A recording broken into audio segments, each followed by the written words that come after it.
realizada a análise dos principais acontecimentos que marcaram a semana a nível nacional e internacional. Esse programa pode ser acessado pela Causa Operária TV, que é o canal do YouTube.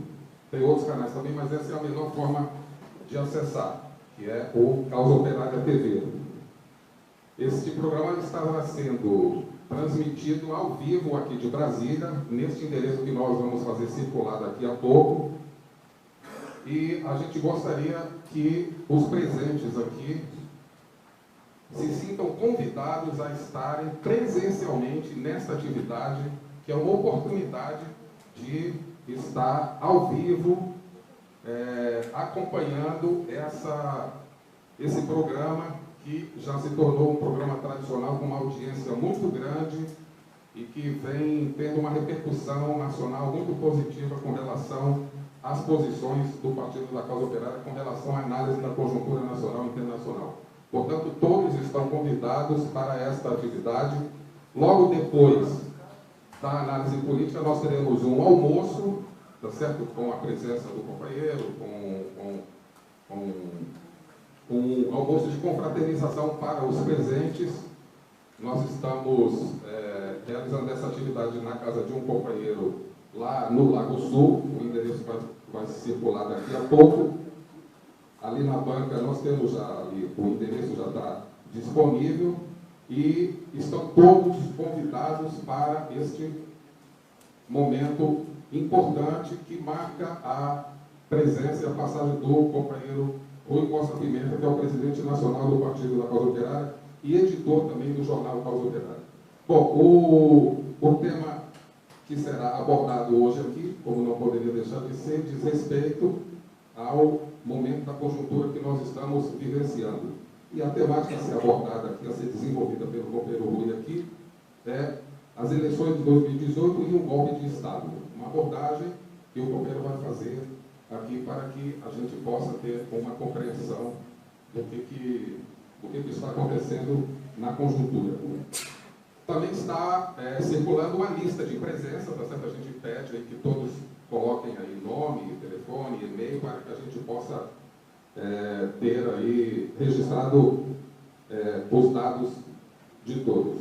Bom, sem maiores delongas, então eu vou passar aqui a palavra ao companheiro Rui Costa Pimenta para as suas considerações sobre a temática objeto aqui do nosso debate. Bom, boa noite. Eu queria começar a exposição. Tá, vocês estão ouvindo aí no fundo? Tá ok? Queria começar a exposição fazendo uma análise da situação política nesse momento aqui que nós estamos atravessando, que é uma situação muito peculiar, né? Nós vemos aí que a situação econômica ela vem se deteriorando rapidamente, né? Nós estamos aqui atravessando novamente uma escalada na crise cambial. Os especuladores, de maneira muito evidente, estão travando uma verdadeira guerra contra a economia nacional, em função das eleições, tá? Através dos principais porta-vozes da especulação, como a Rede Globo, ficou absolutamente claro que a mensagem dos especuladores, que eles chamam, né, carinhosamente de o mercado, como se fosse uma entidade impessoal, é a seguinte: se os eleitores brasileiros, dito de um modo geral, não escolherem uma pessoa que seja do agrado dos especuladores, né, a situação brasileira pode se deteriorar completamente, né? O país está submetido a essa chantagem, é uma chantagem econômica de especuladores que são estrangeiros para controlar as eleições. Esses fatos, eles dão a gravidade da crise política que nós estamos atravessando. Nós temos outros fatos que são mais ainda mais significativos, né, que nós temos que analisar aqui. O fato mais significativo de todos, o mais importante, é que, desde o golpe de 2016, a polarização política no país vem crescendo, né, e está agora nas eleições assumindo uma dimensão cada vez maior, em função da completa incapacidade dos golpistas de apresentar qualquer tipo de resultado que agrade a população. Eles lançaram um plano econômico de terra arrasada, a situação se deteriorou extraordinariamente, lançaram um plano de ataque duríssimo contra os trabalhadores, revogando a CLT praticamente, fazendo um ajuste fiscal que é inacreditável, né? Ninguém nunca viu um ajuste fiscal dessa magnitude, que também não deu certo, não conseguiu ser levado adiante. Tentaram fazer uma reforma da Previdência, que era um ataque muito duro contra os trabalhadores, também fracassaram. Mas todos esses atos, né, sem falar no atropelamento sistemático dos direitos democráticos da população, levaram a uma situação de polarização. Aqui eu queria fazer uma breve explicação, que é a seguinte: quando a gente vê na imprensa burguesa, a imprensa burguesa adotou o termo polarização, né, que é um termo muito usado na análise política da esquerda, na análise política marxista, e o que eles querem dizer com polarização é a polarização eleitoral. Quer dizer, de um lado há um crescimento da extrema-direita, que seria o candidato do PSL, Jair Bolsonaro, e do outro lado a candidatura do ex-presidente da República, Lula. Então, de um lado você tem a esquerda, do outro lado você tem a direita. Isso daí seria a polarização, porque o centro, né, não encontra maneiras de aglutinar as forças políticas, de aglutinar o eleitorado em torno das suas propostas, né? Nós entendemos o problema da polarização de uma maneira completamente diferente. A polarização, ela não é um fenômeno puramente eleitoral, nem majoritariamente ou principalmente eleitoral. A polarização é um fenômeno político geral, que faz parte da luta de classes e que tem como fundamento principal um deslocamento cada vez maior da população à esquerda, ou seja, contra o governo atual, contra o regime político da maneira como ele está funcionando, né, por motivos econômicos muito sérios e tudo mais. Essa polarização é expressa muito mais do que no terreno eleitoral, né, onde ela se expressa muito parcialmente ou de maneira deformada. Ela se expressa no fato de que o governo Temer, já há muito tempo, não tem respaldo nenhum dentro da sociedade. Se ele não tem respaldo nenhum, isso significa que houve um deslocamento da população, de um modo geral, contra o atual governo, contra a política do governo e contra os objetivos que esse governo representa, ou seja, contra o golpe de Estado, né? A burguesia, logicamente, deu corda nesse problema do Temer para ocultar o fato de que há um deslocamento à esquerda. Eles querem manter a aparência de que existe todo um setor da população que tem posições direitistas, né, que seria o setor que vota no Bolsonaro, e uma outra parte vota na esquerda. A polarização se resumiria a isso. Mas isso é falso, né? Existe uma insatisfação cada vez maior dentro da população e as pesquisas eleitorais mostram o crescimento da candidatura do Lula, mas essas pesquisas, pelo que elas valem, porque nós não podemos ter confiança nenhuma nessas pesquisas, elas expressam um deslocamento muito grande à esquerda, né? Se nós analisarmos cuidadosamente o que está acontecendo. Nós temos um governo que foi derrubado por um golpe de Estado. Nós temos a pessoa que lidera as pesquisas presa. Não pode nem falar em nome próprio junto à imprensa. A candidatura do Lula, a imprensa faz questão de divulgar amplamente esse fato, está sendo apresentada como uma candidatura que não vai ser reconhecida. E mesmo assim, a cada momento a candidatura cresce. Quer dizer, fica evidente por esses mecanismos, pesquisa eleitoral, etc. e tal, que nós temos um deslocamento muito poderoso à esquerda que se reflete de maneira muito parcial nessas pesquisas. Né? Daí também a gravidade da crise. Né?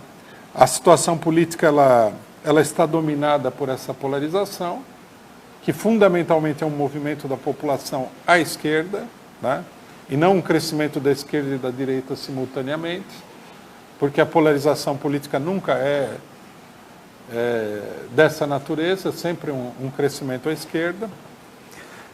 E, portanto, fica óbvio, nesse momento aqui, o motivo de todo o esforço da burguesia de conjunto, do STF, do Congresso, dos juízes, do Sérgio Moro, etc. e tal, para inviabilizar a candidatura do Lula. Era perceptível já atrás, 2 anos atrás, já era perceptível que a situação não era muito favorável para os golpistas e que a presença de uma pessoa como o Lula no cenário eleitoral iria fazer transbordar a situação e se poderia perder o controle, totalmente. Né?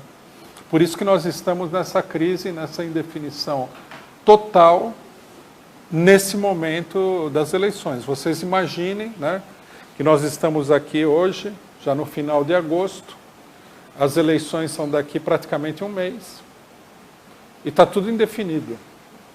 Ninguém sabe o que vai acontecer, o TSE tem que julgar a candidatura do Lula, depois o PT pode recorrer ao STF, etc. e tal, ninguém sabe como a coisa vai se desenvolver. Quer dizer, é uma crise política extraordinária, e no centro da crise política está a figura do Lula, que expressa, canaliza, por todo o seu passado e tudo mais, toda uma tendência de deslocamento à esquerda. Bom, uma primeira coisa que nós temos que falar sobre essa tentativa de inviabilizar a candidatura do Lula é que ela também não é um fenômeno puramente eleitoral. Acreditar nisso seria tomar as coisas pela sua aparência mais imediata. O problema da burguesia é que ela precisa ter um controle sobre o povo brasileiro, de um modo geral, precisa controlar o Estado, e isso precisaria ser feito não simplesmente pela força, não simplesmente pela fraude legislativa, jurídica, mas teria que ser feito com alguma autoridade política, o que eles não estão conseguindo fazer. Então, nós temos que entender que a burguesia vai desenvolver os seus esforços de uma maneira muito mais acentuada para eliminar a esquerda da vida política, que é uma coisa que muita gente simplesmente está ignorando nesse momento. Seria importante a gente recapitular por um momento aqui o que aconteceu no golpe de Estado, e comparar o que aconteceu no Brasil com o que aconteceu em outros países da América Latina. A burguesia organizou, em primeiro lugar, um golpe, digamos assim, eleitoral. Fez uma intensa campanha brandindo o problema da corrupção contra o PT, desenvolveu essa campanha com o objetivo de derrotar o PT eleitoralmente, como foi feito, por exemplo, na Argentina. Se a direita e a burguesia golpista tivessem conseguido vencer as eleições, eles teriam uma posição mais tranquila hoje do que eles têm. Porque, finalmente, o que é essencialmente um golpe de Estado, o que seria essencialmente um golpe de Estado, apareceria disfarçado pela legitimação popular do golpe de Estado pelas eleições. Eles não conseguiram fazer isso e a crise foi se aprofundando. A prisão do Lula, ao invés de acalmar a situação, de controlar a situação, serviu para acentuar as contradições da situação política. Tá? Então, o nosso prognóstico sobre esse problema seria que a ofensiva da burguesia golpista, ela deve continuar, logicamente que procurando considerar, né, as particularidades da situação política, do desenvolvimento político, mas a burguesia não tem condições de governar nessa situação que nós estamos vendo hoje. Vocês imaginem, por exemplo, uma eleição onde, né, um cenário eleitoral onde o Lula não participasse das eleições e a maioria dos eleitores dele votasse nulo ou se abstivesse na eleição. Quer dizer, o governo eleito não teria legitimidade nenhuma. De um modo geral, a gente pode fazer o prognóstico de que qualquer governo que seja eleito nessa eleição vai ter muito pouca legitimidade e muito pouca sustentação política. Apesar de ter maioria no Congresso, apesar de ter o controle das principais instituições políticas do país, ele tende a não ter sustentação política muito séria, porque justamente o grande problema da burguesia não são as formalidades, mas é o descontentamento popular. Quer dizer, o centro da crise é o descontentamento popular e não a formalidade. Será que a burguesia, será que o Lula foi preso injustamente, foi preso justamente? A opinião da população em geral a respeito disso vai depender muito, né, do nível de insatisfação da população com o conjunto da situação. Se o desemprego continuar aumentando, se a crise continuar se desenvolvendo, logicamente que o governo vai ter sustentação nenhuma. A burguesia, em primeiro lugar, precisaria resolver o problema da economia, o que parece ser uma coisa um tanto quanto distante. E a gente tem aqui também, até certo ponto, um círculo vicioso. Porque, para resolver o problema da economia, a burguesia precisa estabelecer um controle normal do Estado e colocar ali uma pessoa que esteja disposta a levar adiante uma política muito dura contra a população. Né? Um ajuste que seria muito mais duro do que o Temer fez até agora. Para isso, o governo precisaria ter uma força política grande. Ou pegar a população totalmente desprevenida, que, como a gente sabe, não é o caso, porque o país já está polarizado nesse momento. Precisaria intervir algum evento mais ou menos catastrófico que levasse a que a população aceitasse a contragosto essa política de terra arrasada que eles estão planejando. Então, eles precisam de autoridade para levar adiante uma política muito dura. E eles precisariam resolver o problema político para conseguir essa autoridade. Isso aí mostra como é complicada a situação do ponto de vista geral. Nós sabemos que um dos problemas centrais do golpe é justamente o problema de dar essa legitimação a um governo que esteja disposto a fazer um duro ataque contra a população, a serviço dos especuladores internacionais, dos banqueiros, do imperialismo e tudo mais. E justamente esse problema da legitimação, que seria dada a princípio através das eleições, está completamente colocado em xeque. Isso daí fica expresso muito claramente pelo crescimento da candidatura de uma pessoa que está fora da eleição e está na cadeia. Então, isso daí define muito o panorama político geral. Significa o quê? Significa que, da mesma forma que aconteceu na eleição, se a burguesia não conseguir resolver o problema através da eleição, vai ter que resolver o problema através de outros meios. Como eles pensavam que seria possível, que seria bastante viável derrotar, né, a candidatura do PT nas eleições e assumir o controle do governo pacificamente, sem problemas e tudo mais, e isso fracassou, é bem provável que... É bem provável, não. É seguro que, se nas eleições as coisas não saírem conforme o planejado, eles vão fazer uso de outros recursos, né? Esse é um dado bastante importante, né, da situação eleitoral, porque esse raciocínio, esse problema-chave, ele deve definir a perspectiva política, a política ser levada no momento atual. Só para exemplificar como esse pensamento está nos planos gerais da burguesia, nós temos duas pessoas de primeiro plano da direita que deram declarações muito parecidas, mostrando que, se a eleição não resolver o problema terá que ser resolvido de outra maneira. Primeiro foi, algum tempo atrás, o ex-ministro da ditadura, Delfim Neto, que falou que se qualquer um dos candidatos que estão aí forem eleitos, vai haver um novo golpe de Estado para derrubar esse candidato. Isso aí foi escrito na Folha de São Paulo. E mais recentemente, né, o ex-presidente da República, Fernando Henrique Cardoso, que é um homem do imperialismo internacional, falou que o próximo governo será um governo provisório.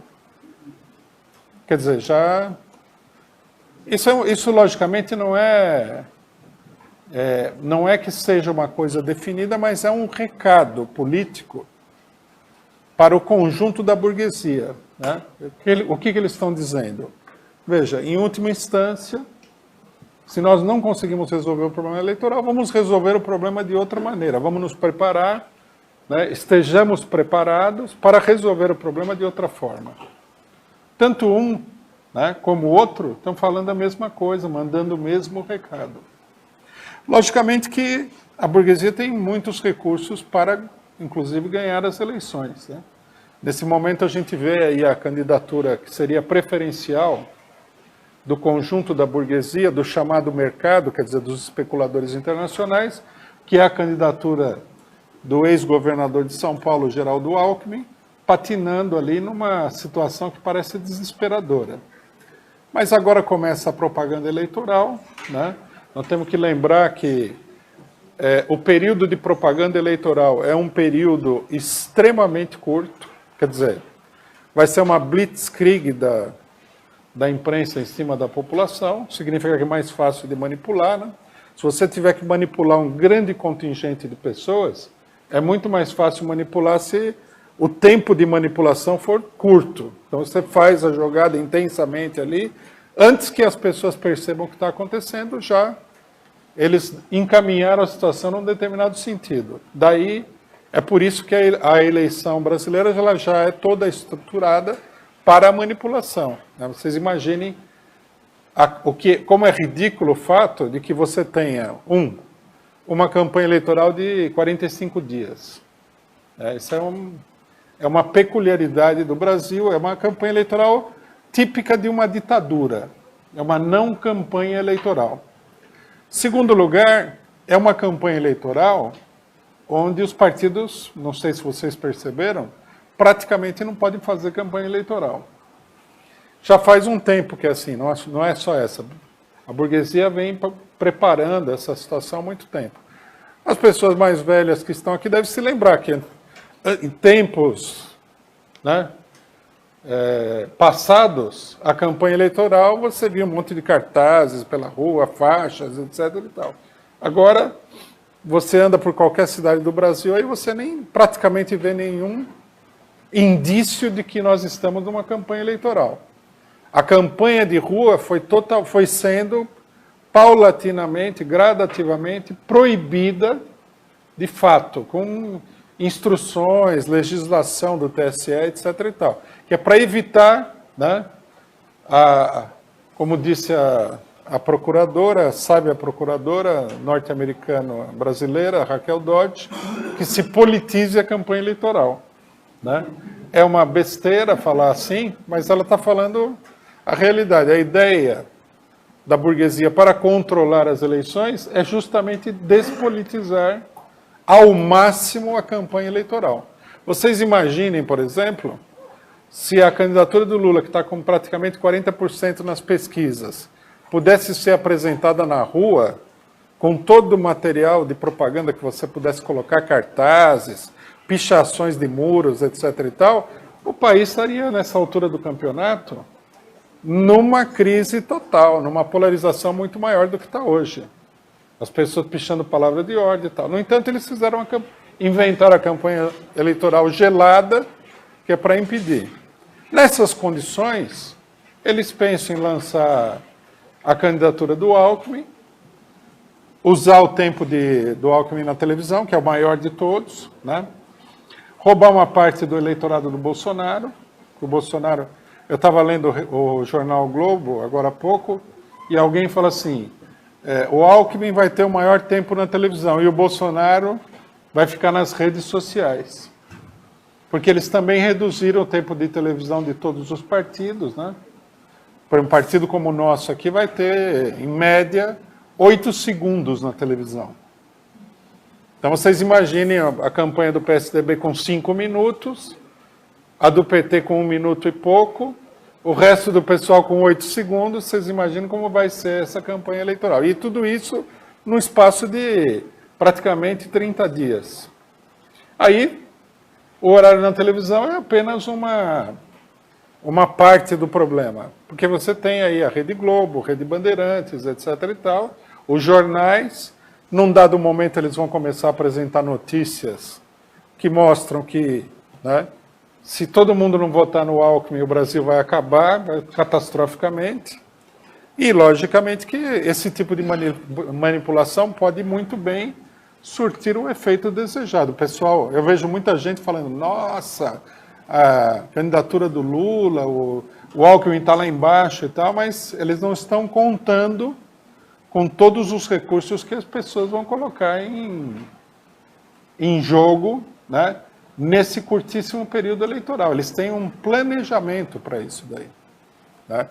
Isso daí já está sendo feito de maneira mais ou menos discreta, e a gente pode ver na perseguição que começou as redes sociais ligadas à extrema-direita, ao Bolsonaro. Várias delas foram tiradas de circulação, inclusive com aplauso, né, entusiástico de elementos de esquerda. Porque é lógico, um bom truque é o seguinte, em vez de você pegar uma pessoa benquista, simpática e tudo mais, para Cristo, você arruma um vilão. E aí você faz com que a plateia, né, a hora que o vilão apanha, leva a paulada na cabeça, cortam os direitos dele, tudo, o que fizerem com ele, como ele é muito mal visto, vai ser agradável para a plateia. Mas também, na sequência, eu até já ouvi alguma coisa, vão também cortar os sites do PT. Né? Logicamente. O melhor é começar com o Bolsonaro e partir para o PT, e não o contrário. Então, quer dizer, tem todo um esquema político armado para controlar as eleições. E se eles não conseguirem controlar as eleições adequadamente, porque o mundo não é perfeito, nem mesmo, né, para as pessoas mais ricas do mundo, eles vão para o plano B. Né? O plano B é resolver o problema por fora da eleição. Eu acho que é importante colocar isso aqui para colocar as pessoas em guarda, né, contra um otimismo excessivo diante da situação que eu tenho visto em muitos lugares. Né? Muita gente de esquerda que se manifesta por aí, com quem eu conversei também, acha que a situação é extremamente favorável para a esquerda. Ela é favorável, na realidade. Mas a eleição não reflete a vontade popular. A eleição reflete a capacidade de manipulação das pessoas que realmente controlam o Estado, controlam a política nacional. Então nós temos que ter bastante sangue frio para ver isso daí. Qual que é para as pessoas, né, que estão lutando contra o golpe e que estão concentradas aí no problema Lula, quer dizer, na libertação do Lula, que ele seja candidato, porque Esses problemas são, evidentemente, obviamente, né, a contradição política mais aguda que nós temos nesse momento, né, por onde passa a situação política, qual deve ser a política a ser adotada. Né? Nós temos um problema aqui que é importante alertar a todas as pessoas, que é o seguinte: a candidatura do Lula, ela está ameaçada por vários setores, né? Quem tem acompanhado a situação política tem visto isso. Nós tivemos a onda Ciro Gomes, né? Vamos deixar o Lula, joga o Lula fora. Nós temos aqui um substituto ideal, que é o Ciro Gomes, né? Recém-transformado, não sei nem como, nem sei por que o pessoal leva a sério isso daí, uma pessoa de esquerda. Sendo que ele é um oligarca lá do Ceará, um homem do PSDB, uma figura de direita. Bom, aparentemente, né, nós denunciamos isso, mas felizmente parece que todo um setor do PT, em particular o próprio Lula, concordava totalmente com a gente nesse ponto, né? E a candidatura do Ciro Gomes foi deixada de lado e tem se esvaziado, como é natural, porque ela dependia muito de conseguir canalizar os votos do Lula para uma candidatura de direita. Quem não achava que a candidatura era de direita, né, ao ver a configuração das alianças eleitorais do Ciro Gomes e tudo, já tem claro que se trata de uma candidatura de direita. Na verdade, a gente pode dizer que, com a presença da Cátia Abreu na vice-presidência e do Ronaldo Caiado, candidato ao governo de Goiás, que é a candidatura do latifúndio, um dos setores mais retrógrados da política nacional. Então, o primeiro problema foi esse, né? Havia muita gente fazendo campanha no sentido de descartar a candidatura do Lula e colocar a candidatura do Ciro Gomes no lugar. Outras candidaturas não apareciam como sendo viáveis. Vamos deixar o pessoal, porque se todo mundo olhar para eles aqui, é complicado. Deixa eles pregarem o cartaz aí. Nós temos que entender uma coisa, que um dos principais problemas para a candidatura do Lula é que há todo um setor do PT que não é favorável à candidatura do Lula. Isso aí tem que ser dito, porque o pessoal tem que entender o que está acontecendo na situação política. Por que esse setor não é favorável à candidatura do Lula? Recentemente eu vi uma entrevista do Ciro Gomes, onde perguntaram para ele se ele queria que o Lula fosse candidato, se ele defendia que o Lula fosse candidato. Então ele falou o seguinte: não, eu não quero que o Lula seja candidato, Ciro Gomes. Falou, eu acho que a candidatura do Lula prejudica o Brasil. Por quê? Porque a candidatura do Lula leva o Brasil à polarização, ao enfrentamento, à luta de um setor do país contra outro setor do país. Quer dizer, traduzindo numa linguagem mais normal, a candidatura a Lula estimula a luta de classes. É por isso que todo um setor é contra. A burguesia não vamos nem falar, porque a burguesia tem usado todos os recursos, os mais aberrantes possíveis, para impedir que o Lula seja solto, que ele seja candidato e tudo mais, quando na realidade tudo isso seria direito líquido e certo dele. Mas tem um setor, né, do próprio PT que comunga com esse tipo de posição. Eles preferem ver qualquer outra pessoa do que o Lula como candidato. Porque, vejam bem, esse setor está fazendo uma pressão agora para que o Lula seja substituído, né, num dado momento, quando a candidatura dele quando chegar o prazo final de substituição de candidatos, que existe na legislação eleitoral, um prazo, né, se não me engano é 17 de setembro, que é o prazo final para você trocar candidatos. Por exemplo, se a gente quiser trocar a candidatura do companheiro Renan aqui, sei lá, pelo companheiro Danilo, tem que se fazer isso até 17 de setembro. Dia 18 já não dá mais, o que estiver aí está. Né? Se alguém quiser conspirar contra o Renan, tem que se apressar, que não tem muito tempo. Então, o que acontece? O vice existe para conspirar contra o titular. É uma das leis da política, né? Então, o que acontece? Há uma pressão para que a candidatura do Lula seja abandonada, né, em função da legalidade. Quando colocaram a candidatura do Ciro Gomes e tudo, até parecia que tinha uma certa razão, mas qual que seria o sentido agora? Agora está sendo apresentado assim, que se o Lula desistir da eleição, não levar adiante os recursos e tudo mais, para não ser impugnado como candidato, ou até como presidente eleito, por exemplo, se ele ganhasse a eleição, seria mais favorável e se poderia ganhar a eleição com o atual vice do Lula, que é o Fernando Haddad. Né?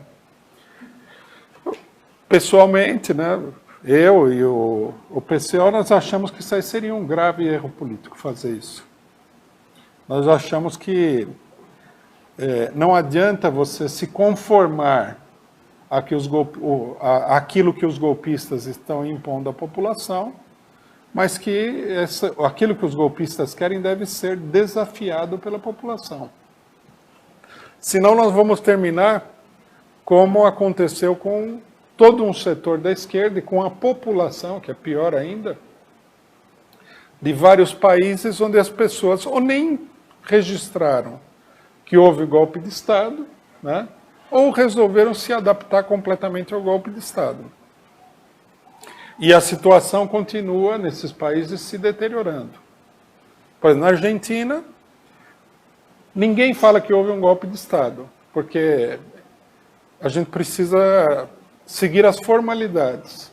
Como o governo foi eleito, segundo determinadas pessoas que eu ouvi, mas é uma afirmação ridícula, democraticamente, ele é um governo legítimo.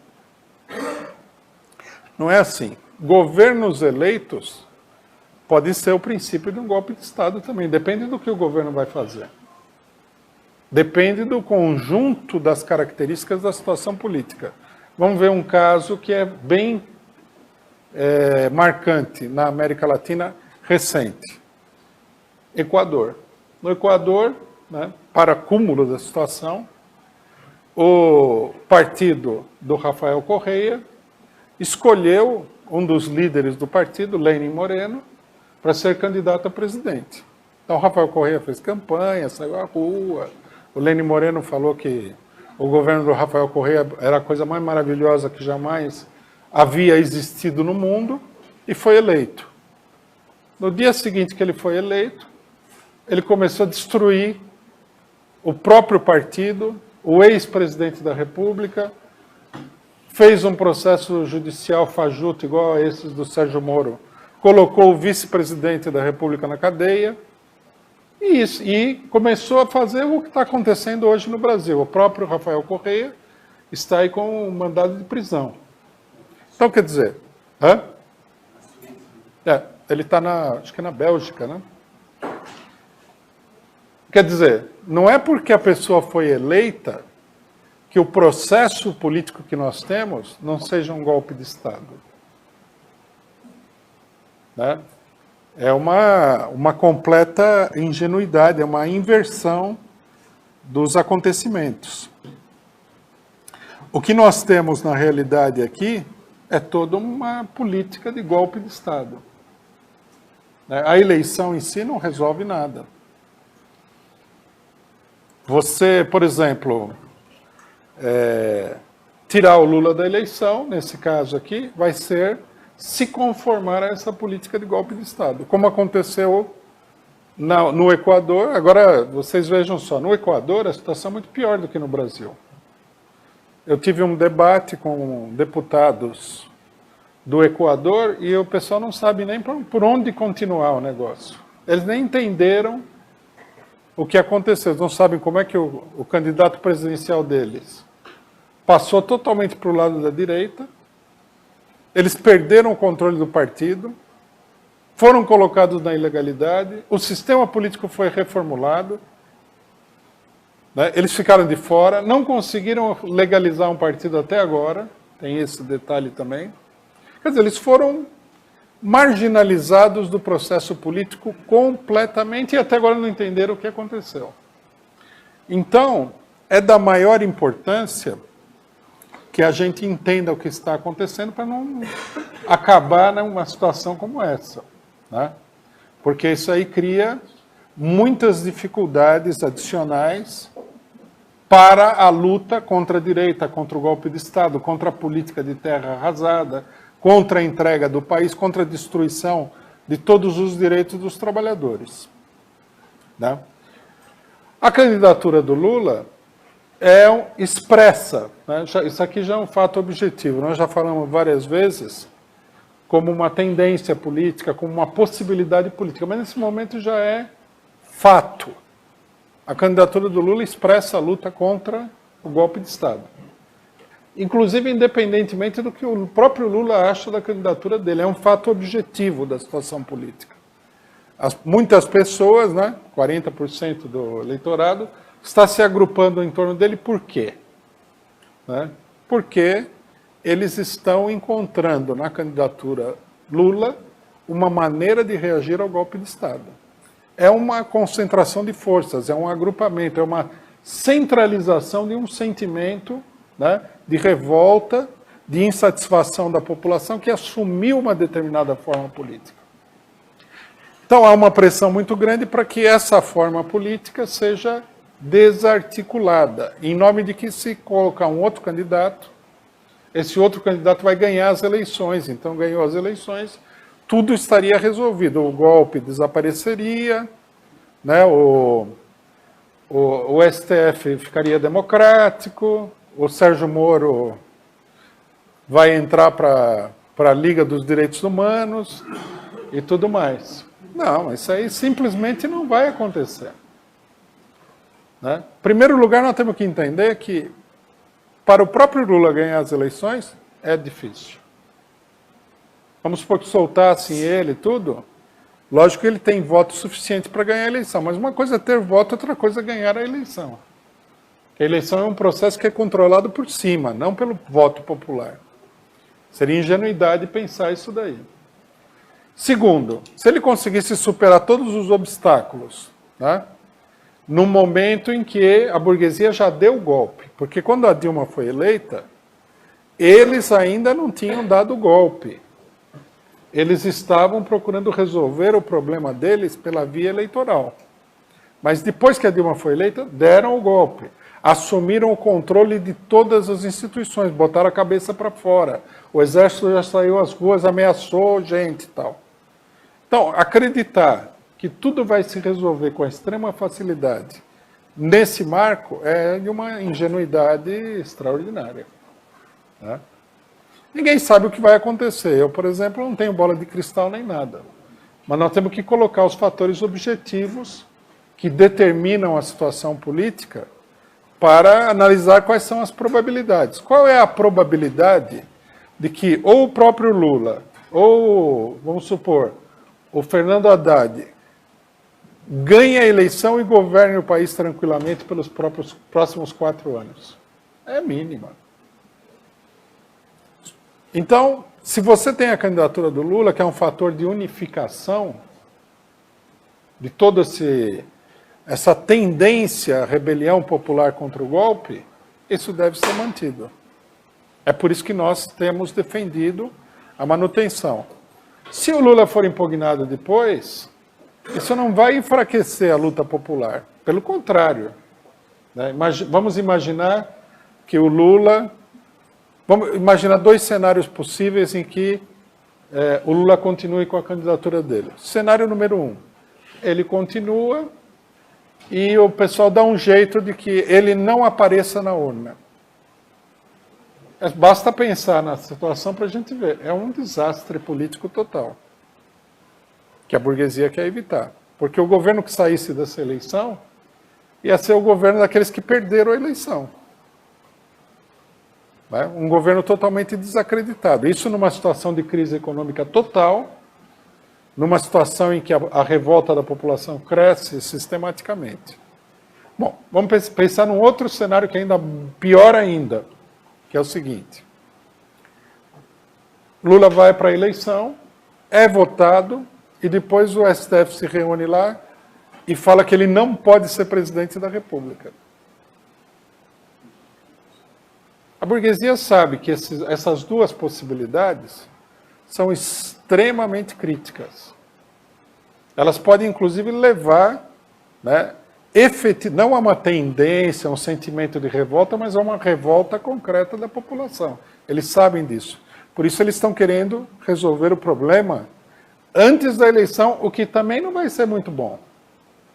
Porque o Lula vai ficar de fora, vai entrar o Haddad, uma parte do pessoal não vota no Haddad, uma parte votaria no Haddad, mas também não vai ficar satisfeito, né, porque, no fundo, ele está sendo fraudado, ele quer votar no Lula. Por que votar no Haddad seria a solução dos problemas? Então, nós temos uma situação extremamente crítica. No entanto, diante dessa situação, a nossa opinião é que, quanto mais longe for levada a candidatura do Lula, forçando a direita e a burguesia a atropelar ainda mais o processo democrático, a pisotear os direitos democráticos da população, mais debilitada vai ficar toda a operação golpista que tem sido levada adiante até agora. É um cálculo político concreto, né? Por isso nós defendemos, logicamente que a decisão cabe ao PT, principalmente ao próprio Lula, mas nós defendemos que a candidatura do Lula seja levada até onde for possível levar, mesmo que depois ela seja impugnada. Quanto mais tempo essa candidatura for levada adiante, maior vai ser a revolta popular contra o golpe. A acomodação ao golpe, em todas as experiências que nós conhecemos, recentes, próximas, não são coisas distantes no tempo. Aconteceram agora, há pouco tempo. Se mostraram desastrosas. Tá? Nós também vimos aí que a tendência da burguesia é se inclinar cada vez mais para a direita na América Latina. O golpismo está em franco ascenso. Bom, tanto que a gente pode ver, não dá para discutir aqui hoje, mas só para citar como exemplo que um dos governos que está para cair, né, no continente americano é o governo próprio dos Estados Unidos. E quem está dando o golpe no Trump são as mesmas pessoas que deram o golpe no Brasil. Temos que lembrar isso aí sempre. Se eles derrubam o governo norte-americano, por que é que eles iriam aceitar, né, o resultado das urnas no Brasil? É uma coisa bastante fantasiosa nesse sentido. As pessoas que estão fazendo isso têm poder para fazer isso daí. E vão levar adiante. Né? A situação internacional é uma situação de grande deterioração política. Há uma crise política cada vez maior em todos os países imperialistas. Né? E mais, a burguesia não está preocupada, né? Isso aqui deveria inspirar uma reflexão da nossa parte, com as consequências daquilo que eles estão fazendo para a economia. Por exemplo, a resposta do Trump ao esforço bastante claro de derrubar ele, falou: o mercado não vai aceitar, a crise vai se aprofundar. Vamos dar uma olhada para ver se o pessoal está preocupado com isso. Eles não estão preocupados com isso por quê? Porque a situação tende a se deteriorar de qualquer maneira. E no meio de uma crise econômica, qual que é a lei fundamental do capitalismo? Defender os seus interesses. Se o país passa fome, mas os bancos estão ganhando dinheiro, isso é que importa. E na situação crítica que nós estamos vivendo, a própria situação inspira esse tipo de aventura política que nós estamos vendo em todos os lugares. Alguém pode falar, isso vai acabar mal. É bem provável que isso aí leve a uma crise cada vez maior. Mas e daí? A pessoa precisa defender o seu... Nenhum banqueiro vai entregar de mão beijada o controle da economia de todos os estados americanos porque a situação está piorando. Eles têm que manter o controle da situação. Bom, para não me alongar mais, eu queria fazer só uma consideração aproveitar essa análise, né, para fazer uma consideração sobre a campanha do PCO. Nós fizemos uma conferência nacional no fim de semana passado, e a nossa consideração, que está de acordo com essa análise que foi feita aqui, é que nós devemos colocar como centro da nossa campanha eleitoral o problema da candidatura do Lula e da liberdade do Lula. Quer dizer, a contradição, que é uma ferida exposta do golpe de Estado, e que nós temos que bater nessa questão. Nesse sentido, né, nós estamos lançando candidatos em vários estados do país, nós estamos atravessando ainda a fase da gincana do TSE, né? O TSE, ele praticamente impede você de fazer qualquer coisa. Então, só para inscrever um candidato já é uma tortura. Mas, enfim, suponho que a maioria dos candidatos acabará ultrapassando a gincana, pelo menos a minha expectativa. Então, eu queria aproveitar e convidar todas as pessoas, mesmo aquelas pessoas que votam no PT ou em outros partidos, a fazer conosco a campanha em favor da candidatura do Lula, pela liberdade do Lula, sob a palavra de ordem de que a eleição sem o Lula é uma fraude. Porque isso daí, na nossa opinião, é o centro da situação política. Muito obrigado, companheiros.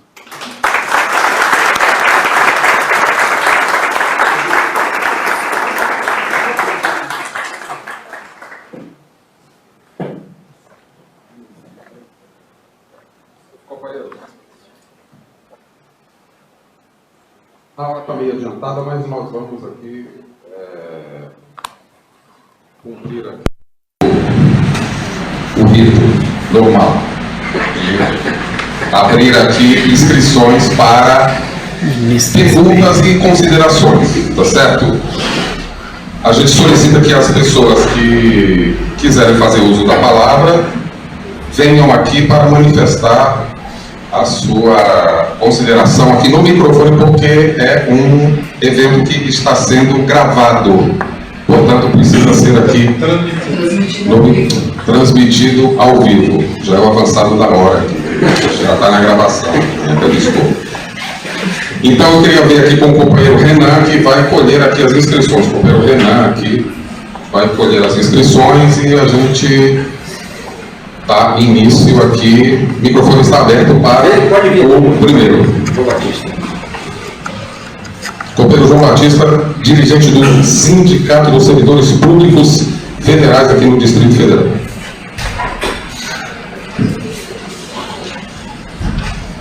Boa noite, companheirada. Eu quero parabenizar a Partido da Classe Operária, que tem uma missão honrosa, a coragem de estar levando avante essa campanha Lula livre, de forma obstinada, corajosa, assim como o nosso sindicato, o Sindicato dos Servidores Públicos Federais, o qual eu faço parte, junto com um companheiro aqui, na nossa Secretaria Intersindical e Parlamentar. Portanto, eu quero deixar claro que o pessoal da causa operária tem a marca da coragem, da ousadia, né?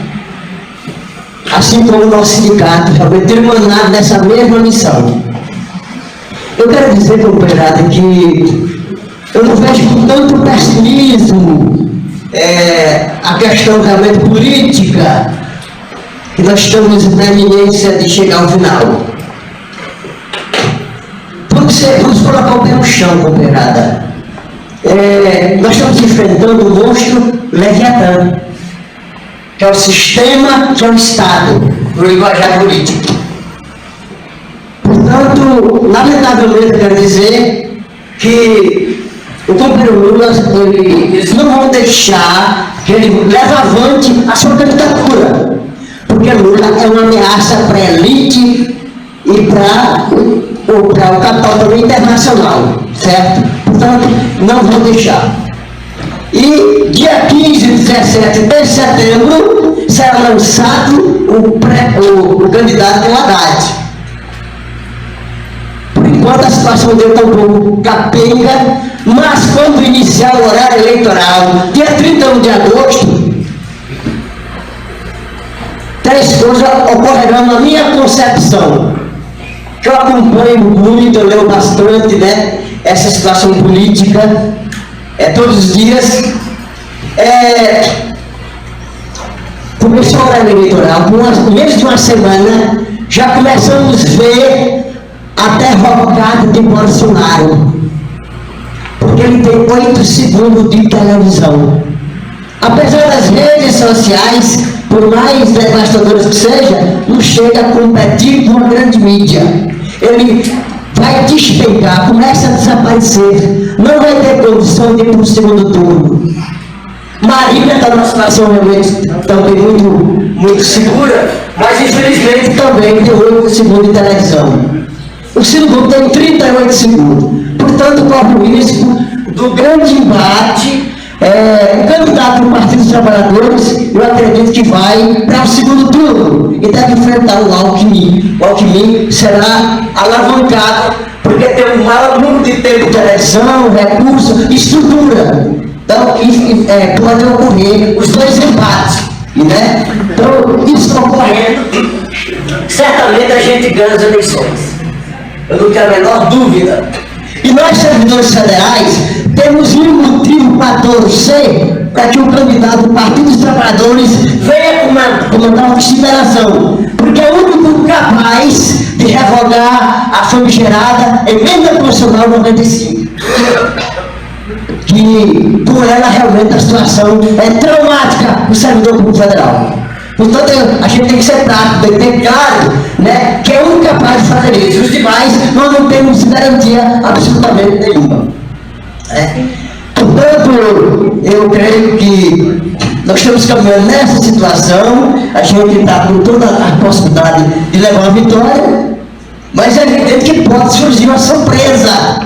A surpresa poderá ocorrer da Marina se sustentar e aí ela, em vez de o Alckmin subir, ela ir para o segundo turno, né? E a gente enfrentá-la no segundo turno. Portanto, é uma disputa realmente difícil, né? É problemático, mas eu não creio que Bolsonaro vá para o segundo turno. Então, essa é a consideração que eu tinha a colocar nesse momento, na minha visão, na minha ótica. Obrigado, companheiro João Batista. A gente vai ver se tem mais aqui 2 colocações e na terceira a gente passa aqui para o companheiro fazer a consideração dele, se houver alguma pergunta que julgue ser relevante para ser respondida ou alguma consideração. Bloco de 3 responde, depois a gente volta para um bloco de mais 3 e talvez um bloco de mais 3. Pode ser assim? Acho que pode ser só 2. 2? Tá, então vamos de 2, então. Mais alguma inscrição? Gilson.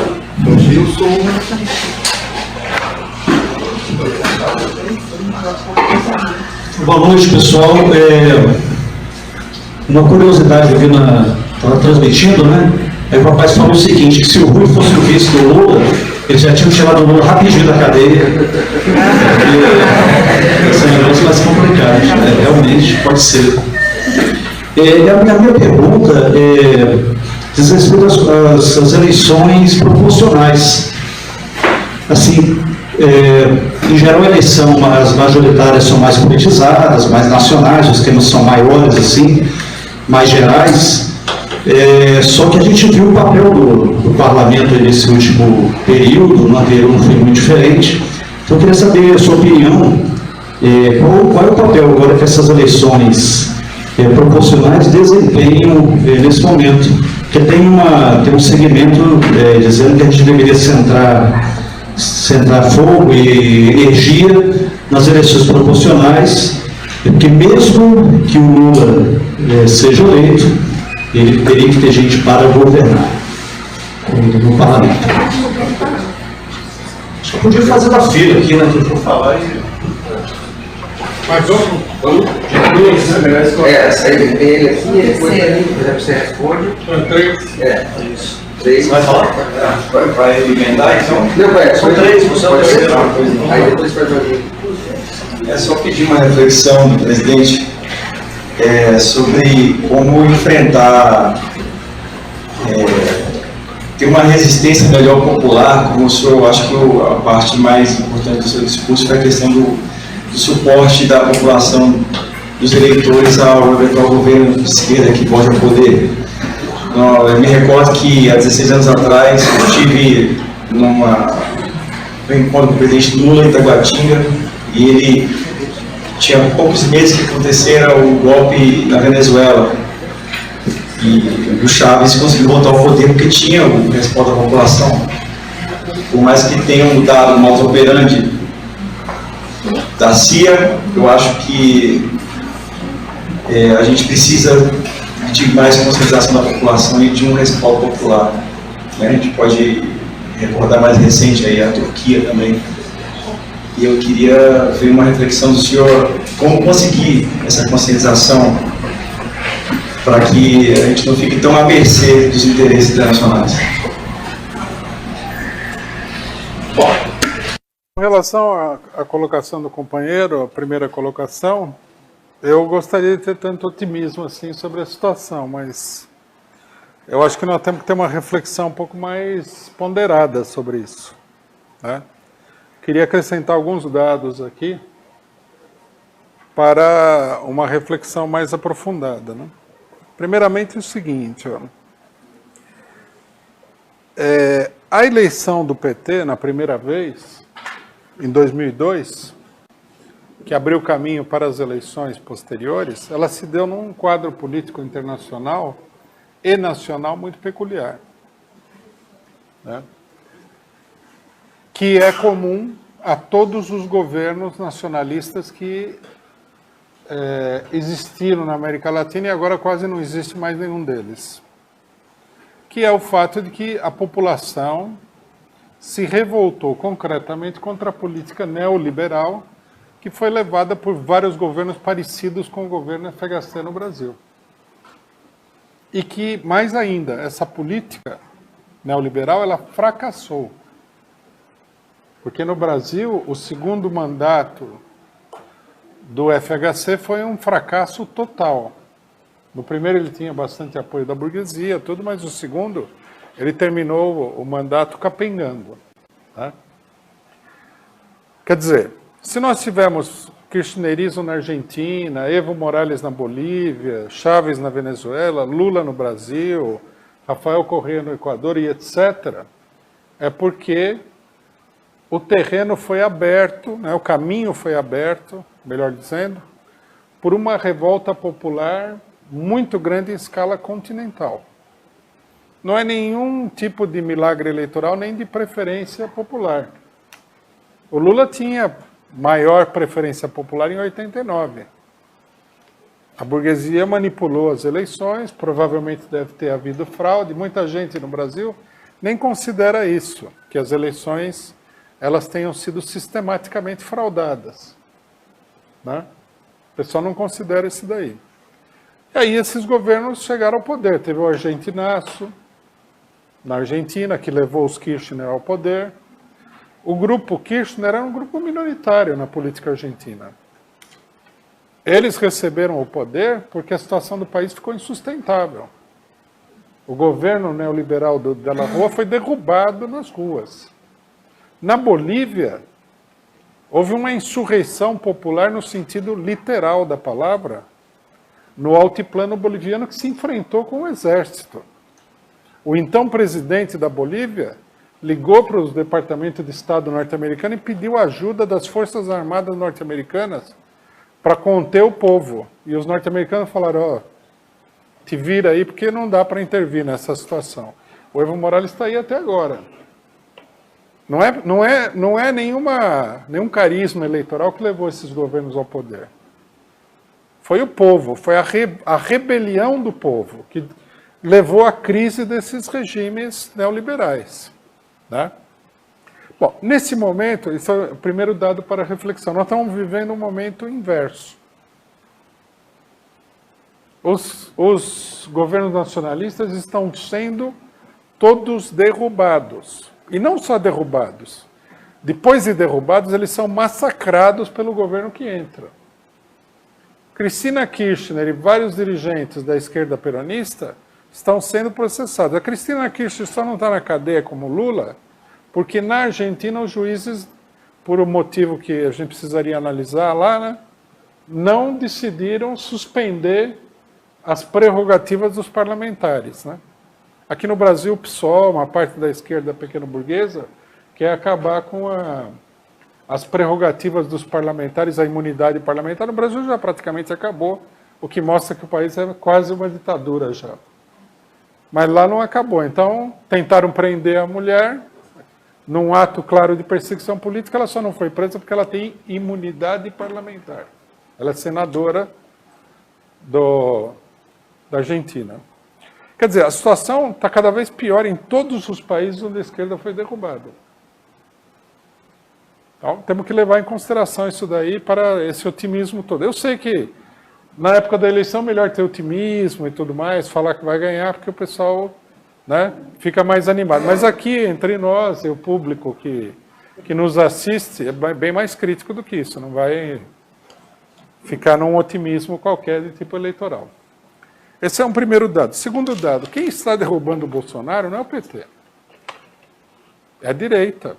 A direita que deu o golpe. Por exemplo, eles caçaram as páginas. Esse negócio do Facebook, vamos fazer uma rápida análise aqui sobre um problema que é interessante. Esse negócio das fake news e tal, que a imprensa fez uma campanha rapidinha no Brasil, uma parte da esquerda, que parece que tem o talento de cair em todos os golpes possíveis e imagináveis, começou a apoiar fake news e tal, sem examinar o que é o problema. Primeiro, isso é uma censura. E segundo, existe uma organização internacional dos candidatos tipo Alckmin, dos candidatos tipo Hillary Clinton, Emmanuel Macron, para quebrar o crescimento da direita nas redes sociais. Começou nos Estados Unidos. Eu não sei se vocês sabem, mas um dos pilares da eleição do Trump foram os blogs da direita, tipo Breitbart News e outros. Isso daí é que levou o Facebook a mudar todo o funcionamento do negócio, de forma que as notícias elas não se espalham pelo Facebook, não sei se vocês já perceberam isso. Eles mudaram totalmente o funcionamento. Por quê? Porque o candidato do poder tem New York Times, tem CNN, e não vai poder ser derrotado por um miserável que usa a rede social barata. Se você domina o poder, você não deixa o adversário fazer isso daí. Só as pessoas que são muito beatas em política é que acham que a política não é uma guerra total de vida ou morte como a burguesia encara. E eles quebraram todo o esquema do Trump e acusaram ele de ser espião russo e de sei lá mais o quê. Toda a imprensa estava contra ele na eleição, toda a imprensa, toda. Ele ganhou assim mesmo, porque a crise era muito grande. E agora querem derrubar o homem. Tem que olhar essas coisas. Então, quem está acabando com o Bolsonaro é o Alckmin. Não é a esquerda. Se o Bolsonaro, para ele ser derrubado, ele dependesse da esquerda, ele era o imperador do Brasil já. A esquerda brasileira é ultra... tem um sentimento assim de legalismo que é inacreditável. O legalismo num país onde não existe lei, ainda por cima. Se você é legalista num lugar que tem lei, você fala, bom, faz sentido, mas num país onde não tem lei nenhuma, você é o legalista, né? É incrível. Nós já falamos várias vezes, esses tipinhos MBL, os bolsonaristas, neonazistas, eles têm que ser combatidos nas ruas. Não adianta ficar chorando no Facebook. Primeiro que vocês podem ver que o esquema deles no Facebook é muito mais forte do que o da esquerda, para começo de conversa. E segundo que não adianta chorar. Esse pessoal é truculento. Eles só fazem uma política de intimidação, não estão discutindo com ninguém. O Bolsonaro ele só fala que vai matar não sei quem, vai matar não sei quem lá. E vocês veem no debate eleitoral a boçalidade das pessoas que querem se opor a ele. O pessoal fica lá assim, mas você é homofóbico, você é machista. Como se isso daí fosse conter o Bolsonaro. Quer dizer, então, na verdade, a esquerda nem se dá conta, mas eles estão pregando o evangelho para as pessoas que estão convertidas ao cristianismo. Porque a pessoa que... Essa crítica de homofóbico é para um círculo restrito de pessoas. A maioria da população não está nem aí para isso. Né? Na maioria da população fala, o que é homofóbico? Aí o cara explica e fala assim, então a gente que não gosta de viados também não gosta. É uma insensibilidade. Você acha que vai derrubar o Bolsonaro com esse tipo de crítica? Lógico que não. Fala que ele é machista. Isso aí é para a universidade, é uma crítica para meios universitários. Aí os bolsonaristas, né, a hora que a burguesia precisar dele, eles vão atacar a esquerda na base da paulada na rua. Essa que é a realidade. Então vamos entender bem. Se depender da esquerda, o Bolsonaro ganha a eleição contra a burguesia. É que a burguesia não quer que o Bolsonaro ganhe a eleição. Então eles estão derrubando o Bolsonaro. E eles, inclusive, já estão rindo do Bolsonaro, falando, o Alckmin tem 5 minutos, o Bolsonaro não tem nada. Ele vai ter que se defender na rede social, que eles já controlaram. Eles já controlaram e vão controlar mais ainda. Se começar a espalhar o negócio do Bolsonaro na rede social, quer dizer, rede social é o Facebook, é propriedade de uma pessoa, é uma empresa. O cidadão vai lá e corta ele na maior cara dura. O que vai acontecer? Por isso que eles estão rindo. Por isso que ninguém ficou escandalizado, não teve nenhum ataque histérico, que o Bolsonaro está em primeiro lugar. Eles acreditam que o esquema deles vai tirar o Bolsonaro. Esse negócio que o PT está no segundo turno, seja qual for o candidato, isso daí não se comprova. Né? A última eleição, o PT levou uma sacolada na eleição. Tem que lembrar isso aí. Faz 2 anos. Tudo bem que a situação política mudou, mas foi agora. Outra coisa. O PT, ele não tem os recursos para ganhar a eleição que ele teve nas últimas 4 eleições. Né? Eu digo isso assim, não é para jogar água fria na fervura de ninguém. Não se trata disso. Mas eu acho também que nós não podemos aqui, principalmente nós somos um partido político, ficar pregando um negócio que vai fazer com que o pessoal seja pego de calça curta. E isso aí é a pior situação. Né? Se esse clima eleitoral contagiar mesmo o elemento ativo da política, a hora que vier a rebordosa, vai ser uma desmoralização total. Eu não sei se vocês participaram da seguinte experiência que a gente teve. Nós estávamos lá na campanha contra o impeachment da Dilma, e nós falamos, para barrar o impeachment, precisaria jogar pesado contra o governo. Aí o pessoal falou, não, porque vamos articular com os deputados e não sei o que, vamos fazer acontecer. Aí veio a votação do impeachment na Câmara. Ixi, a direita passou, não passou um trator, passou um verdadeiro desfile de tratores em cima da Dilma. No dia seguinte, o que tinha de gente deprimida, desmoralizada, desanimada, porque o cidadão tinha achado que ia ganhar aquela votação, porque não é que ele perdeu de 1-0. Não, perdeu de 10-0. Tinha gente que chorava, desmoralizado. Aí o movimento que tinha crescido até a luta contra o impeachment da Dilma, fez assim, ó.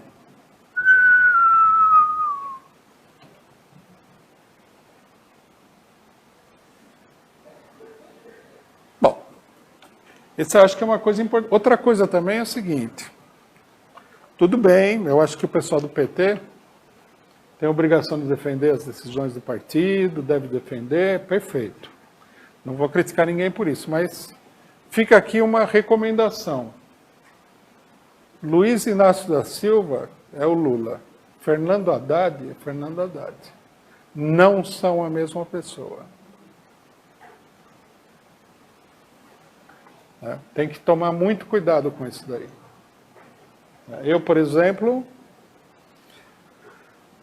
o Haddad acalmou, né? Ele começou a campanha como se ele fosse já o dono do partido. Daí ele deu uma acalmada. Agora, não sei, a hora que declararem que o Haddad é o candidato oficial, né? Alerta para os petistas. Né?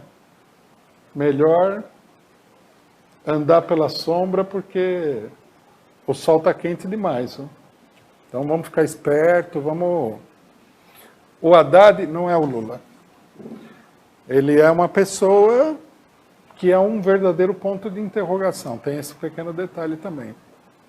Então, quer dizer, tem muitos indícios. Eu não vou me estender aqui, poderia falar durante mais de 1 hora sobre o tema, mas o nosso objetivo, inclusive, eu queria esclarecer uma coisinha para encerrar esse assunto. Quando nós colocamos que a eleição sem o Lula é uma fraude, né, nós estamos cumprindo um papel que é o seguinte: já vamos ficar espertos aí. Né? Não vamos confiar para não se desmoralizar. A desmoralização é um fator importante na política. Vocês não imaginam a desmoralização da esquerda equatoriana.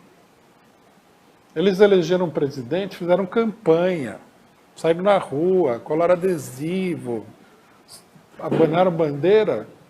O cara foi eleito, destruiu a esquerda equatoriana. O pior dessa história não é nem tanto o cara ter virado para a direita, tomado o poder, porque você pode lutar contra isso. É que uma boa parte das pessoas não encontra no íntimo, psicologicamente, forças para resistir uma coisa dessa, porque ele foi totalmente esmagado. Fica derrubado. Bom, sobre os proporcionais, aí a insistência de vários setores do PT é menor. Né? Eu já vi os caras falarem, vamos eleger uma bancada majoritária de deputados. Pode esquecer isso daí. Pode tirar o cavalinho da chuva, não tem bancada majoritária. O PT nunca conseguiu, nem nos momentos mais... O PT não é que não conseguiu maioria, não conseguiu nem 20% do Congresso Nacional. E não vai conseguir. Inclusive as pesquisas falam, a renovação, entre aspas, do Congresso Nacional vai ser mínima. Quer dizer, não vai ser nenhuma, vai ficar capaz de ficar pior do que está, né? Vai renovar para piorar. Então, quer dizer, se a gente conseguir eleger um presidente da República, mesmo que fosse o Lula, isso aí não vai resolver os problemas. Porque o Congresso vai olhar e falar assim, ai, que pena, perdemos a eleição, agora temos que aceitar o Lula. Não vou aceitar nada. Aqui o negócio vai pegar fogo. Então, esse caso aí dos proporcionais, isso aqui na verdade digamos assim, se a ilusão de que o PT vai ganhar o governo tem algum fundamento e tal, que o PT vai fazer maioria no Congresso, isso aí não tem absolutamente nenhum fundamento e nenhuma realidade. E mais, o Congresso também não vai fazer acordo porque o PT está no governo. O Congresso vai tratar de derrubar o PT. A burguesia não está para aceitar coisas que estão fora do script político que ela desenhou, porque a situação é muito crítica. Eles precisam controlar o poder. Veja que eles não estão aceitando o Trump. Trump é um cara de direita, não é que nem o Lula, uma pessoa de esquerda. Mas eles também não gostam da política deles. Então, né, isso daí é... O problema do respaldo popular, né, que o companheiro perguntou. Eu acho o seguinte, na situação que nós estamos vivendo, não basta o respaldo popular. Nós precisaríamos ter uma mobilização popular ativa. Veja, o que acontece no Brasil hoje é o seguinte. O Lula está na cadeia. Ele tem aí 40% dos votos. Aí, um belo dia, né, os advogados dele mandam para o TRF4 do Paraná um pedido de soltura do Lula com base em A, B, C e D. Aí a pessoa encarregada do assunto, né, um procurador do TRF4, chamado Favretto, vai lá e aceita a petição dos advogados do PT. Pronto. Isso aí encerrava a história. Tem que soltar o homem, né? E depois, se revogar a decisão dessa pessoa, reunindo o colegiado, sei lá mais o quê, aí manda prender de novo. Não. O pessoal ligou lá um baguá lá do presidente do TRF4 e falou assim para a Polícia Federal, não acatem essa ordem. Quer dizer, não tem. E aí o que aconteceu? Não vamos dizer o povo, porque nós não vamos culpar o povo de nada.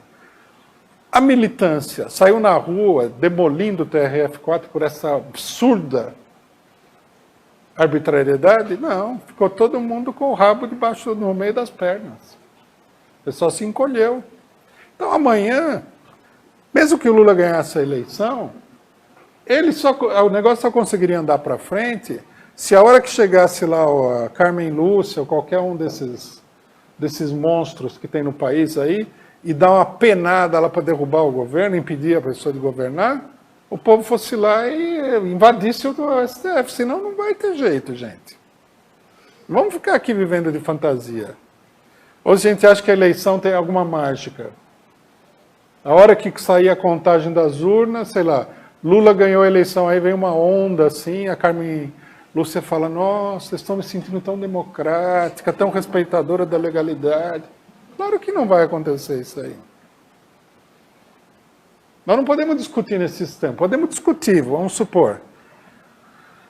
O PT poderia ganhar a eleição com Lula? Poderia ganhar, mas se ganhar, isso aí não é o fim dos problemas. Isso é só o começo de novos, enormes problemas. Não tem solução à situação em que meteram o Brasil sem uma boa briga.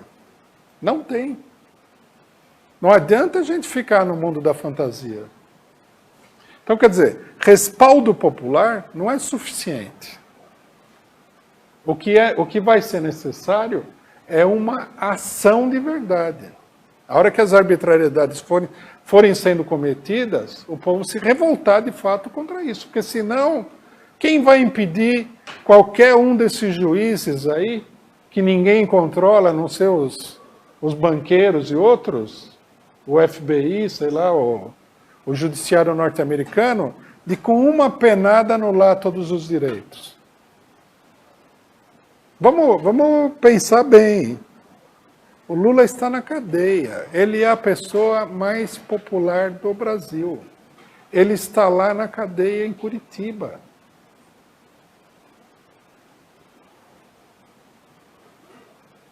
Nós falamos, para impedir o Lula de ser preso depois, para tirar ele da cadeia, precisa de uma ação muito enérgica das massas.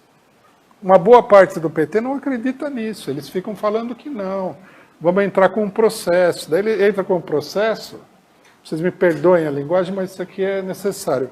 Os juízes limpam a bunda com o processo. É isso que está acontecendo no Brasil. Eles não ligam. Você pode mandar 400 mil processos lá. O pessoal está fazendo greve de fome lá na frente do STF. Vocês acham que algum juiz daqueles liga se o pessoal morrer ali na porta do STF? Não liga. A hora que a população perder a paciência, aí eles vão ligar, porque todo mundo tem medo, não é? Nós temos que refletir profundamente nesse problema. Senão também uma política assim de fantasia, é o mundo. Quer dizer, respaldo popular aqui não vai ser suficiente. Todos os presidentes que foram derrubados tinham respaldo popular. Todos. E não impediu que eles fossem derrubados. Ou a gente organiza um movimento sério de luta contra essas arbitrariedades, essa ditadura, que é uma ditadura que é controlada de fora do Brasil. Até colocaram a Raquel Dodge, aí, que é mulher de um norte-americano, para controlar o processo. E ela, praticamente, ela declara, eu faço o que for possível para manter o Lula na cadeia. Praticamente ela declarou isso na imprensa. E nós estamos vivendo num país onde reina a arbitrariedade. Acreditar que tudo vai voltar ao normal porque houve uma eleição, porque alguém fez um processo judicial, é acreditar no conto da carochinha. Ou o pessoal tem medo do povo, ou eles vão prosseguir com isso.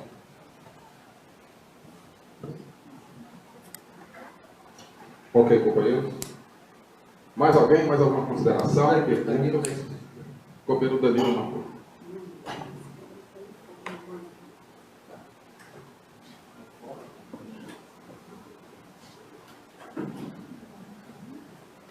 Boa noite, companheiros. Queria agradecer ao companheiro pela oportunidade de falar pessoalmente, dialogar com a militância aqui em Brasília, com que a gente vem lutando junto já há tanto tempo, né? E queria reproduzir, na verdade, não são palavras minhas, um raciocínio que o próprio Rui fez na primeira conferência do partido que eu fui há mais de 2 anos, que dizia respeito muito a alguma queixa que eu vejo de colegas da militância petista aqui em Brasília. É evidente, aqui em Brasília, tudo é ligado aos cargos institucionais. Todo mundo que vive o PT aqui, ó, grande parte, de alguma maneira está ligado a parlamentar, etc. E se deixa influenciar por essa montanha-russa de humores que o Rui se referiu quando comentou a intervenção do companheiro João Batista, a quem a gente já havia advertido antes da prisão do Lula que nunca seria preso. E ele insistia em dizer que não, que surgiu uma manobra jurídica mirabolante que ia livrar o Lula da prisão. E vai. Lula está preso. E as pessoas comentam assim, para vocês do PCO, a visão é muito pessimista, a gente quer ser mais otimista, a gente quer acreditar. Assim, eu queria fazer esse esclarecimento para os companheiros, nós não somos pessimistas. Se a análise do PCO, a análise baseada na realidade. Inclusive, há um erro comum que eu vejo em vários companheiros que utilizam. O Rui faz ótimas previsões. Nunca vi o Rui fazer previsões. Presta atenção na análise que ele faz, é estritamente baseado na realidade do que já vem acontecendo e nas possibilidades do que pode acontecer. E, evidentemente, com a análise objetiva dessa maneira, ela tem mais chance de dar certo. Mas isso não quer dizer que a gente seja pessimista, quer dizer que a gente quer exatamente, a gente acredita na capacidade crítica e na capacidade de organização, né, popular dos trabalhadores para mudar a correlação de forças real que determina o poder político e lutar de fato contra o golpe de Estado.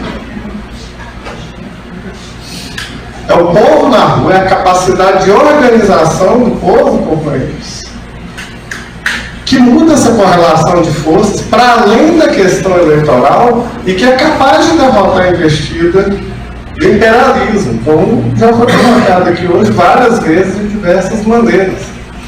Então, se a gente compara isso com outro momento da história, aí vem a lembrança do que o Rui falava, por exemplo, no final da década de 70, quando os sindicatos estavam proibidos, quando os movimentos sociais estavam proibidos, o povo se revoltou, o povo foi para a rua e derrubou o regime militar. Porque se eles não tivessem criado aquela narrativa das diretas, teria tido uma insurreição popular nas ruas, como já de fato se armava. E é isso que a gente precisa construir, porque nós estamos num cenário muito mais favorável. Quando deram o golpe militar, não tinha mais PCB, o PCB estava proscrito, hoje ainda nós temos o PT. Não tinha nada parecido com a CUT, hoje nós temos a CUT, com 3.000 sindicatos. Não tinha uma frente Brasil Popuar articulando a luta contra o golpe, muito menos um partido trotskista como o PCO, que não arreda o pé da mobilização popular. não tinha a diversidade de meios de informação como a gente tem hoje com a internet. É evidente que a gente não é pessimista, a gente é otimista. O nosso objetivo é superar a crise de direção da esquerda e levar a população à luta contra o golpe. Era só esse comentário, acho que mais positivo, no sentido que eu vi orbitando por aqui.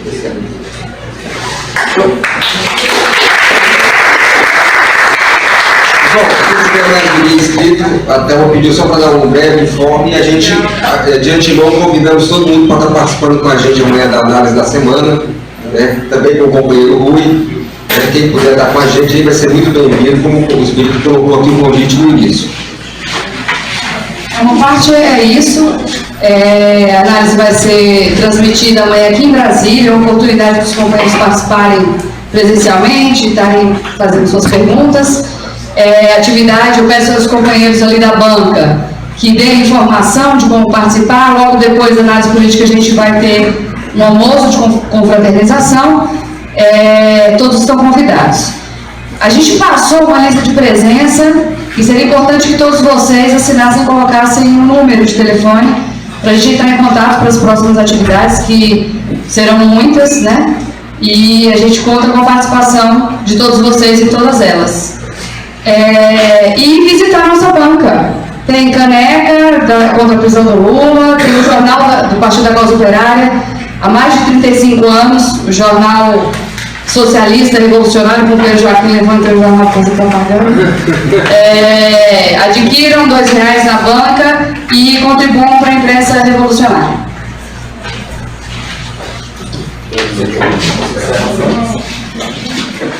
Bom, então obrigado aí pela presença de todo mundo aí. Os convites são seus.